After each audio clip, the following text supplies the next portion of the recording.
पढ़ंदड़नि ॿुधंदड़नि पसंदि कई। तव्हां शाइरी करे आख़िर मन छा था ॿुधाइणु चाहियो, पंहिंजा कहिड़ा जज़्बनि जो इज़हार करणु था चाहियो? मुंहिंजे आस पास हिकिड़ी वॾी दुनिया वसियल आहे, उहा ॻोठनि वारी ऐं वारिसनि दड़नि वारी वणकारनि वारी माण्हू वसनि था।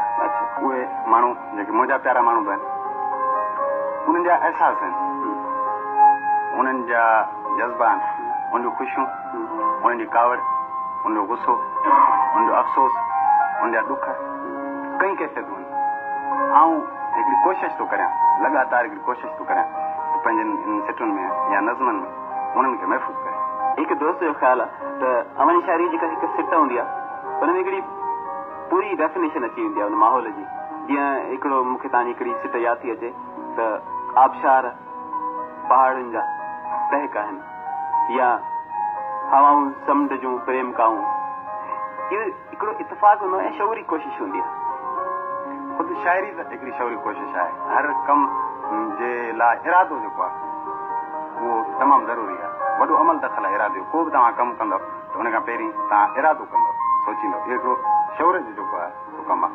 मुंहिंजो इन ॻाल्हि में यकीन आहे त मवाद जेको आहे उहो पंहिंजी टेक्निक पाण थो आणे, पंहिंजो घाड़े थो। इहे सभु ॻाल्हियूं पोइ अॻिते हली हुन में पाणे ईंदियूं थी वञनि।